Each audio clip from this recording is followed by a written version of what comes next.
inclusiveness in technology. Now, to a lot of you, that may seem like I've just used an oxymoron, inclusiveness in technology. But I'm really happy to say it's dramatically changing. I think awareness of the way we use product, the way companies are, and the way innovation is coming about, it is rapidly changing. When all you skeptics out there that are saying, no, no, I don't believe it, this is the next panel discussion and fireside chat for you. And for that, I'd like to invite Prateek Madhav, the co-founder and CEO of AssistTech.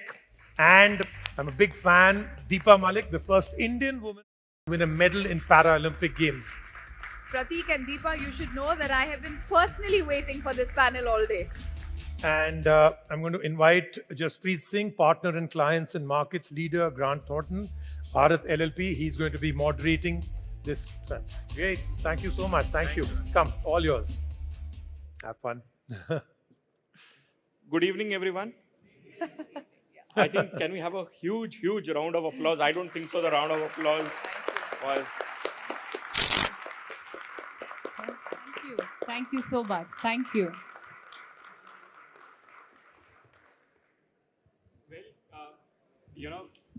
Well, I moderate a session probably once a week, but I've never been this nervous and I've never carried cue cards ever before. And Rajiv said, and everybody said they're looking forward to this panel. Absolutely, everybody is. Which also means you should shut me off now. So I think, it's absolute honor to have probably two of the biggest dignitaries on stage talking about inclusiveness in technology. And with the world, everything is becoming tech-enabled. We just saw in the previous panel also talk about everything moving to technology. I would, not even have a show of hands of people who've not even today started dabbling with ChatGPT, right? It's the way technology is entering our lives. So let me start with you, Deepa. Yeah. Your initial thoughts on this topic, please. I think today there is so much of talk, especially we are in the International Women's Day month, and we're talking about women empowerment, we're talking about inclusion, and the very theme of the Women's International Day theme is Digit All. So digitalization is definitely the need of the hour. And personally, coming from a section of persons with disability, I think technology is creating the right kind of equity. We talk about equality, but equity is something which is coming through the technology. It has become a huge enabler.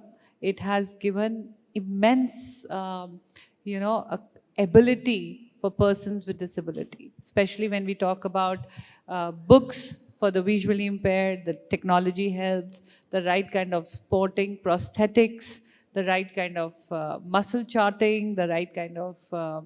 and when we talk about accessibility, accessibility is of three kinds. One, of course, we have to talk about the mindsets. Our mindsets have to be accessible enough to talk and accept inclusion. Second is infrastructure. You just did that for me. You created a beautiful ramp alongside the stairs. But the third major accessibility is digital accessibility. We need the websites to be accessible. We need the technology to be accessible so that the end users from all sections of the society are able to make use of it.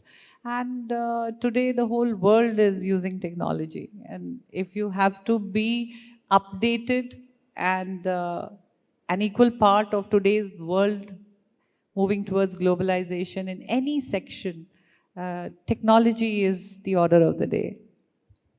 Perfect. Thanks for that amazing opening comment on digital and equality. While we'll definitely come and would want to hear more about your journey while you were training for the Paralympics.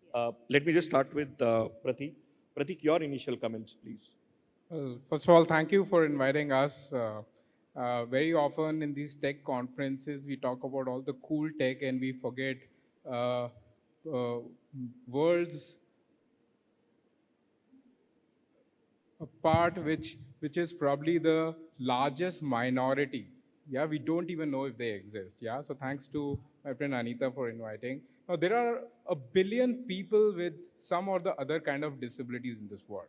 Yeah, which essentially means 15% of world's population has some other kind of disability, which makes us 1 in 7 of us Yeah? It's a huge number. Yeah?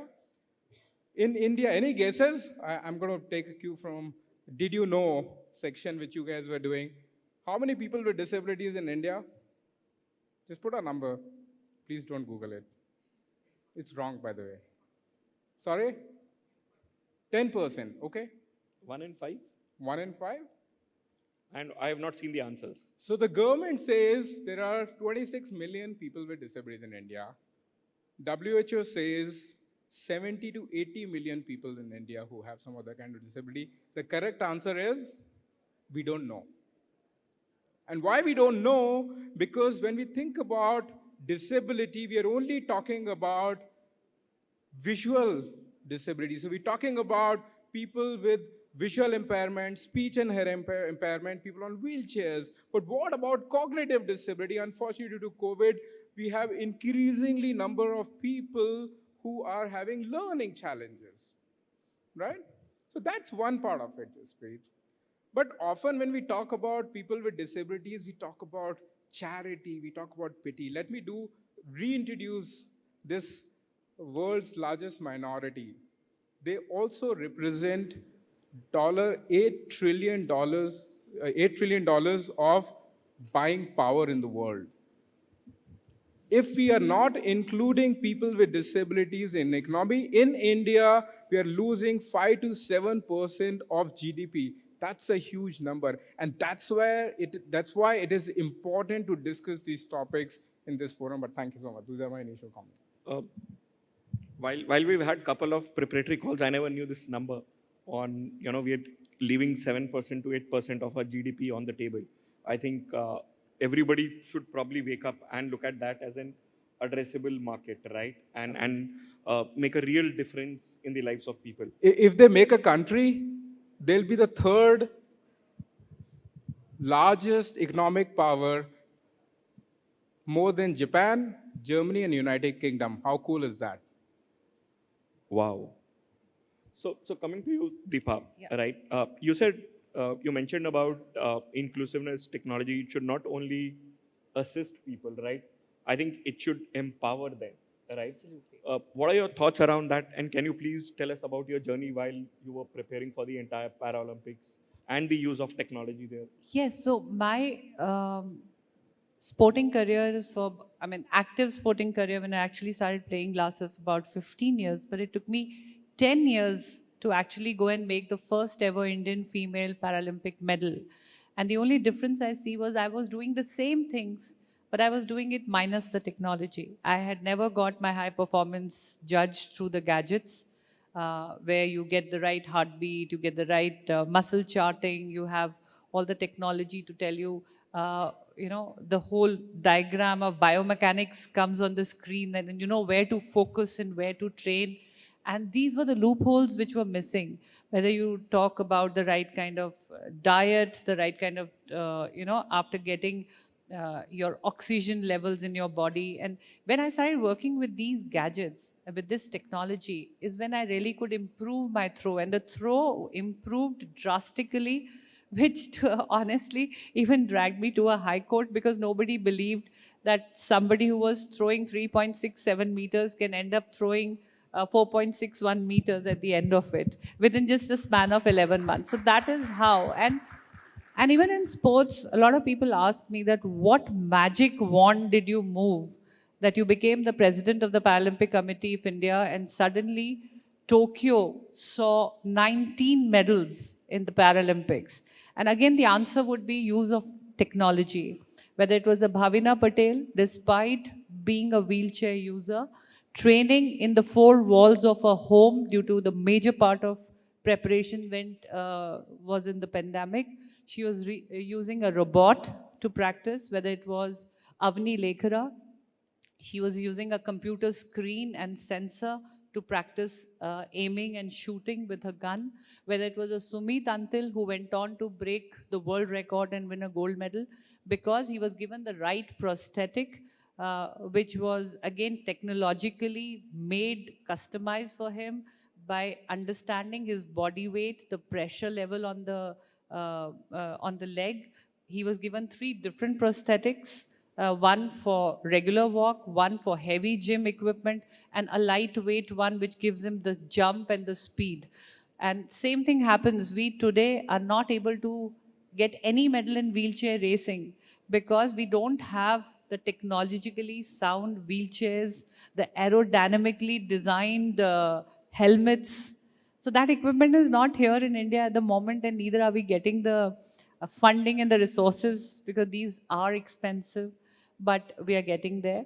Thanks to the technology, our athletes are now more informed because they're able to access information online. And if I say personally, I think I make a very good homemaker, I make a very good mother, I make a good driver, a good citizen of India, because today technology has given me equity. I'm not scared when I'm alone in the house. I have phone cameras, sensor locks that I can operate from my mobile. And I don't have to really walk to know who's there at the door or should I open the door and when to lock the door. Lying in my bed, I can switch on and switch off the lights. I mean, it's there everywhere. And that's the power of technology. Thanks, Deepa, for in the end also highlighting how it would probably change our lives or is already changing our lives going forward. With that, I'll come to you, Pratik. You said the world is changing, right? But what changes would you like to see from a assistiveness in technology perspective by 2030 so that the world becomes inclusive for one and all? Sure, thank you. Uh, I came here early, and when Shailendra Amar was talking about all the cool tech and the future tech, I think it's really phenomenal the way technology has impacted all of us. Yeah. In fact, Mr. Amitabh Kant was saying he hasn't gone to bank, in years, isn't it? In fact, I think the richest Roman emperor did not have what we have. Can you guess what? Netflix. When he got bored, I don't know what he did. Right? But then, when we think about people with disabilities, we take this 14th century approach. COVID hit us hard, and the way we access education, my kids went on to school through laptop, but people with disabilities suffered, yeah? And hence we are talking about this emergence of startup. We had 400 to 98,000. Today, I'm happy to share with you guys the kind of innovation that's happening in disability tech, assistive tech, is just phenomenal. At ATF, we are already working with 400 startups in the country, and some of the solutions are about using AI and ML and computer vision to help persons with visual impairment walk independently. If you would have invited a person who has some visual impairment, he or she would walk in with that technology like you and I walked in. How about using virtual reality solutions to help kids with autism learn better? How about building smart physiotherapy devices? How about building smart wheelchairs? And I don't know if you guys know, last year we won 34 medals in Paralympic. Which was the highest ever. Yeah, highest ever. I think we should do a round of clap where Deepa pioneered this whole effort in the country, which has really given us well. I'm really hoping with some of these cool tech which we are supporting, will reach 100 in no time. Yeah, that's my vision in terms of really helping develop these technologies and bring them to forefront where everybody of us will be able to see people with disability while we don't see them today. If you walk into the mall, walk into the cafeteria, we don't see people with disability at all. My vision for 2030 is this cool tech, like other tech we talked about in the whole day, become prevalent, become available. The way Lenovo has democratized access to tech is the way we want to democratize access to assistive technology. By that, I'm sure in 2030, the way people with disability learn, the way people with disability find their livelihood, and the way independent living will come to forefront, we will see these 80 million people among us, like we are saying, all of you today. Wow, that's a very, very great vision to have. Thank you. If we can have even 20% of those people sitting amongst us, leading a normal life, we really would have achieved the mission of inclusiveness. So, Deepa, coming to you, right? How would embracing all of these technologies, lead to equity, equality, inclusiveness for everybody? I'm a living example. I always say that. Like I just shared some examples that I don't miss walking because I have technology on my side. I feel secure at home. I don't have to, feel left out in participating in daily chores of my home, whether it is paying the gas bill or doing the bank work or or reading a book or controlling the system. But again, from this platform, I would make an appeal to everyone out here. I know the who's and who's of the tech world is here. I want you to design technology in a way that it can reach each and everyone and no one is left behind.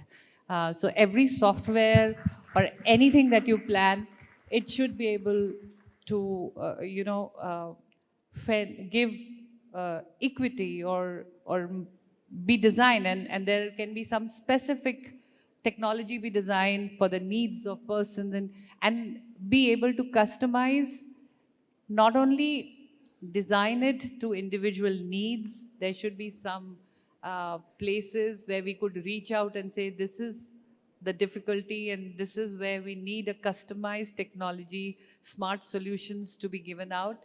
But at the same time, make them affordable so that anyone from any section of the society can afford it, and use it to make it a better world for themselves and empower themselves and become a part of this growth of the world.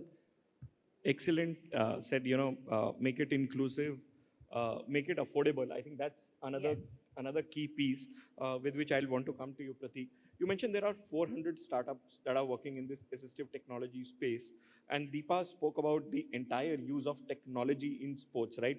We all know that, for example, Lenovo supports F1, where there's tons and tons of technology being deployed, right? I would want to bring your attention to what's written there, right? The future of technology awaits. We should probably add word inclusive there. So, what are some of the work that startups are doing in this space? Yeah, I think at a very beginning, all of these startups are making these technologies more affordable. Yeah. So be it uh, a solution which is again, I saw the phenomenal example with I think Shailendra was talking about vernacular language. So we have a startup which is able to read all the printed document real time through their device and technology, making it digital form for people with visual impairment in any language. So you can put a document in English, it will read it to you in Tamil or Gujarati. Yeah, so this is cool tech. A lot of startups are also making the whole early detection, and we know that first 100 days or 500 days of a kid when he or she is born are so important. Yeah, a lot of disability gets missed out in terms of detection early on. If you can detect the disability or functional disability early, you can do the early intervention, and hence the whole detection leads to, in some cases, those kids really living a very normal life. But today, all of these startups are bringing that tech for early detection, and I can tell you, while the disability population is increasing, such tech will be able to address and this kind of disabilities to a larger extent. Yeah, Yeah, I read, while I was doing some research, I read that the infant mortality rate in India, we are the top 20 countries in the world where our rate is so high. So thank you for that. Bring out. Actually, Pratik. there's another thing. I know we're talking about billion people, we're talking about UPI, we're talking Aadhaar, and I think these are great achievements as a country want to have. But did you know that we also are a blind capital of the world? Yep. That's not what we want to get famous We- for. we- And I'm we're really known for- hoping the technology which we are building, the startup we are mentoring, will be able to change that game, in coming future. Deepa, Yeah. I don't have the heart to close this as a moderator. I would request you to please add closing comments so that we can close this session. I think my closing comments will also be once again the same appeal. Put your hand on your heart and say, are your websites accessible to everyone? IR softwares or whatever you have designed in the world of digitalization or technology? Have you made an effort to ensure that a visually impaired or someone who is hearing impaired will be able to utilize that, and definitely would like to see more and more women participating in the STEM world and become actively involved, because I feel participation of women in technology, since they make half the population of any country, any society, it is also important for them to come up, embrace technology, and then give their point of view, because you cannot be neglecting the needs of one half of the society. So it's also onus on us, persons with disability and women, to come up and embrace technology and become a part of this future, which is going to be a future of a lot of opportunities if we don't keep ourselves far behind from technology, because this is the new era, this is the new world. Embrace it, learn it, and then grab all the opportunities that it is giving you. Thank you so very much. Really. Please, let's give a standing applause, please.